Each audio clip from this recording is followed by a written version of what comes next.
कबीर, प्रजापति 30 वर्ष, एक सफल पत्रकार जिसका दिमाग हमेशा सच्चाई की तलाश में रहता है। वह भावुक, जिद्दी और अपनी पत्नी कृति से बहुत प्यार करता है। कृति वर्मा 28 वर्ष, एक चित्रकार, शांत, रहस्यमयी मुस्कान वाली और बेहद रचनात्मक। वह अपने जीवन को सादगी और रंगों से भरना चाहती है। कबीर और कृति की शादी को 3 साल हो चुके थे। 3 साल का अटूट प्यार, जिसमें नोकझोंक कम और हंसी ज्यादा थी। लेकिन आज रात, 15 दिसंबर की रात, वह हंसी, वह प्यार, सब एक भयानक चुप्पी में बदल चुका था। कबीर ने अपनी घड़ी देखी। रात के 3:30 बज रहे थे।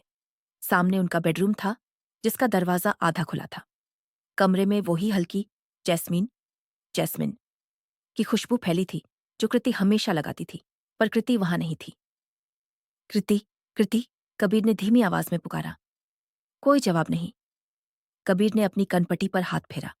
उन्हें पिछली रात का मंजर याद आया। उनकी शादी की तीसरी सालगिरह थी। उन्होंने डिनर किया, तोहफे दी और सब कुछ परफेक्ट था, जब तक कबीर को एक इमरजेंसी फोन कॉल नहीं आया। कबीर एक बड़े घोटाले की तहकीकात कर रहे थे। एक राजनेता से जुड़ा मामला था। फोन पर उसे कुछ अति महत्वपूर्ण कागजात मिले थे। कृति, मुझे अभी निकलना होगा, बहुत जरूरी है। तुम सो जाओ, मैं 1 घंटे में वापस आता हूं, कबीर ने कहा था। कृति ने उन्हें जाने से पहले रोका। उसकी आंखें कुछ कह रही थीं, पर जुबान चुप थी। उसने कबीर के माथे पर धीरे से होंठ रखे। कृति, सुनो, तुम हमेशा कहते हो ना कि मैं तुम्हारे हर कदम पर साथ हूं। याद रखना, मैं हमेशा तुम्हारे साथ हूं, चाहे तुम मुझे देख पाओ या नहीं। कबीर ने उस समय से प्यार भरी विदाई माना और भागते हुए चला गया। जब वह ठीक 2 घंटे बाद, रात 2 बजे, घर 2:51 बजे लौटा, तो कमरे में सिर्फ एक ठंडी खामोशी थी। कृति का फोन पलंग पर रखा था। उसकी पेंटिंग का अधूरा कैनवस स्टैंड पर खड़ा था और अलमारी खुली थी। पर कृति गायब थी। कबीर ने पूरे घर में देखा, सोसाइटी के गेट पर पूछा। हर जगह एक ही जवाब था, कृति को किसी ने नहीं देखा। कबीर को लगा कि यह कोई मजाक है, पर कृति मजाक में कभी अपना फोन नहीं छोड़ती थी। वह अचानक घुटनों के बल बैठ गया। उसका पत्रकार दिमाग, जो हमेशा लॉजिक खोजता था, काम करना बंद कर चुका था। उसकी जगह डर ने ले ली थी। अगली सुबह कबीर ने पुलिस के बजाय अपने पत्रकार संपर्कों का इस्तेमाल किया।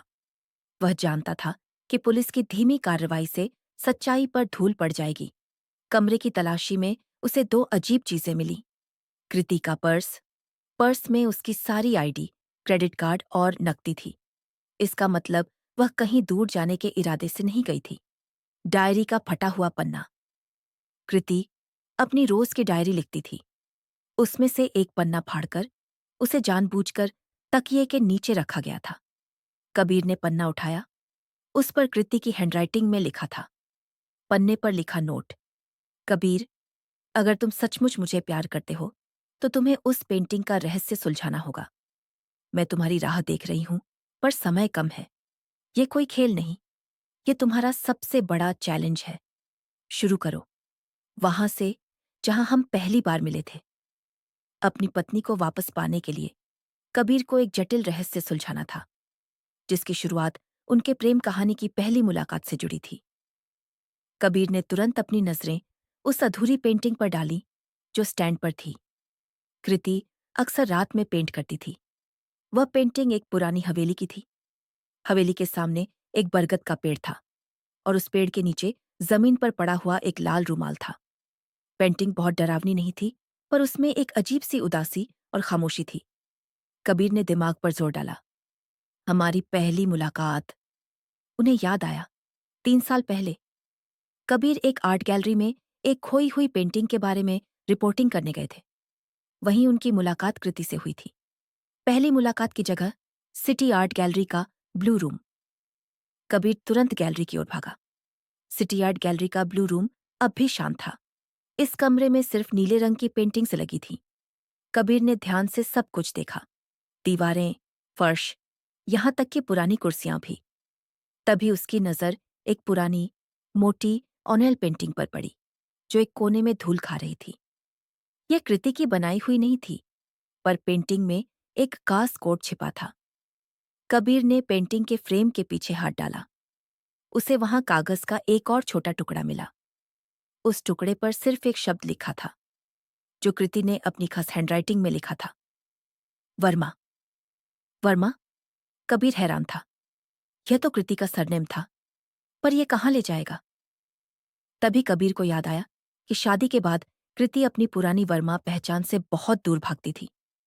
उसने कभी अपने माता पिता या पिछले जीवन के बारे में ज्यादा बात नहीं की थी।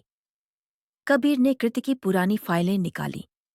उसे पता चला कि कृति ने 1 साल पहले ही अपनी ननिहाल की यात्रा के लिए एक ट्रेन टिकट बुक कराया था, जिसे बाद में कैंसिल कर दिया गया था। ननिहाल का नाम, पुरानी हवेली के पास का गांव, रामपुर। कबीर को वह पेंटिंग याद आई। पुरानी हवेली। कबीर तुरंत रामपुर के लिए निकल पड़ा। यह शहर से 8 घंटे की दूरी पर एक दूर दराज का गांव था। रामपुर में पहुंचकर उसने लोगों से पूछा। गांव वालों ने बताया कि पुरानी हवेली में अब कोई नहीं रहता। वह हवेली कृति के नाना नानी की थी। जब कबीर हवेली पहुंचा तो उसे लगा जैसे वह कृति की पेंटिंग में प्रवेश कर गया हो। वहां वही बरगद का पेड़ था। कबीर ने हवेली का दरवाजा तोड़ा और अंदर दाखिल हुआ। हवेली खंडहर हो चुकी थी, पर एक छोटा कमरा ऐसा था जो साफ सुथरा था। ये कमरा कृति की पेंटिंग स्टूडियो जैसा लग रहा था। दीवारों पर कृति की बचपन की तस्वीरें थीं। कृति अपने नाना नानी के साथ बहुत खुश दिख रही थी। कबीर की नजर अचानक जमीन पर पड़ी। वहां एक छोटा सा लाल रूमाल पड़ा था, वही रूमाल जो पेंटिंग में था। कबीर ने रूमाल उठाया। रूमाल के एक कोने में एक चाबी बंधी हुई थी। कबीर ने चाबी उठाई और स्टूडियो की तलाशी ली। उसे एक पुरानी लकड़ी की संदूकची मिली। जैसे ही कबीर ने संदूकची खोली, उसके अंदर रखी चीजें देखकर कबीर के होश उड़ गए। संदूकची में कृति की डायरी थी, जिसमें कबीर की डायरी के फटे हुए पन्ने की कहानी थी। कबीर ने उस डायरी को पढ़ा जो कृति ने अपनी शादी से पहले लिखी थी। पेज 1, 3 साल पहले। कृति ने लिखा था कि कैसे उसके नाना नानी की मौत एक सड़क दुर्घटना में नहीं, बल्कि एक साजिश के तहत हुई थी। पेज 5। साजिश रचने वाला और कोई नहीं, बल्कि वही राजनेता था जिसके घोटाले की कबीर जांच कर रहा था। पेज 10। कृति ने लिखा कि वह उस राजनेता के नजदीक पहुंचने की योजना बना रही थी, ताकि वह बदला ले सके। उसने लिखा कि वह नकली नाम और नकली पहचान के साथ जी रही थी। पेज 15। शादी के दिन।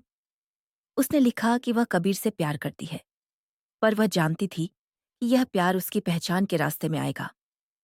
इसलिए उसने शादी की रात अपने असली सच को दफना दिया था।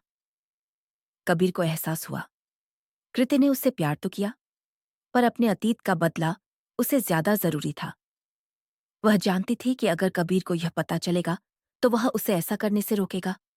तो क्या वह चली गई, हमेशा के लिए? लेकिन आखिरी पन्ने पर कृति ने जो लिखा था, उसने कबीर की सांसें रोक दी। कृति की आखिरी डायरी एंट्री। कबीर, मैं तुमसे माफी चाहती हूं कि मैंने तुमको धोखा दिया, पर तुम मेरे लिए बदला लेने से ज्यादा जरूरी हो। वह राजनेता जानता है कि मैं कौन हूं। उसने मुझे पकड़ लिया है। वह मुझे उस सीक्रेट जगह पर ले जा रहा है जहां वह अपने सारे राज रखता है। तुम मेरी अधूरी पेंटिंग देखना, वहां सब कुछ है। मुझे बचाओ। तुम्हारा प्यार ही मेरी आजादी है। मुझे पता है तुम वह जगह जानते हो। कबीर ने तुरंत हवेली से बाहर निकलकर अपनी गाड़ी में बैठा। अधूरी पेंटिंग। हवेली की पेंटिंग में बरगद के पेड़ के नीचे लाल रूमाल, और सबसे ऊपर पेंटिंग के कैनवस के पीछे। कबीर ने अपनी जेब में हाथ डाला। उसने फोन से कृति की पेंटिंग की तस्वीर देखी। वह सिर्फ एक हवेली नहीं थी। कबीर ने पेंटिंग को झूम किया। हवेली के पीछे दूर एक पहाड़ी पर एक पुरानी इमारत दिख रही थी। वह इमारत जिसे देखकर कबीर का पत्रकार दिमाग तेजी से दौड़ा। यह वही परित्यक्त फैक्ट्री थी जहां कबीर के सूत्र ने उसे राजनेता के अवैध कागजात के बारे में बताया था। यह जगह राजनेता का सीक्रेट ठिकाना था। चुनौती का समाधान। अधूरी पेंटिंग में छिपा हुआ सीक्रेट ठिकाना कृति की आखिरी डायरी एंट्री से मिलाया गया। कबीर को अब सब कुछ समझ आ गया था। कृति को पता था कि कबीर को इमरजेंसी फोन आने वाला है। उसे पता था कि कबीर को उस जगह पर जाना होगा। वह चाहती थी कि वह भी उसी जगह पर पहुंचे, पर खुद के रास्ते। उसने कबीर को अपने प्यार की कसौटी दी, चैलेंज, ताकि वह अपने पत्रकार दिमाग का इस्तेमाल करे और सच तक पहुंचे। कबीर पूरी रफ्तार से उस फैक्ट्री की ओर भागा। जब वह फैक्ट्री पहुंचा, तो उसने देखा कि राजनेता के आदमी कृति को एक बड़ी तिजोरी वाले कमरे में ले जा रहे थे। कृति के हाथ बंधे थे, पर उसकी आंखें डर नहीं दिखा रही थीं। वह कबीर का इंतजार कर रही थी। कबीर ने अपने पत्रकार वाली हिम्मत और चालाकी का इस्तेमाल किया। वह सीढ़ियों के पास छिप गया। उसने अपने फोन से गैलरी के मालिक को फोन किया, जो राजनेता के खिलाफ सबूत देने को तैयार था। जैसे ही राजनेता और उसके आदमी तिजोरी के पास पहुंचे, कबीर ने जोर से चिल्लाया, कबीर, तुम खत्म हो चुके हो। तुम्हारी तिजोरी में क्या है, ये पुलिस को पता चल गया है। अफरातफरी मच गई। राजनेता को लगा कि पुलिस आ गई है। इसी बीच कबीर ने एक आदमी को जोर से धक्का दिया और कृति के पास पहुंच गया। कबीर, तुम आ गए।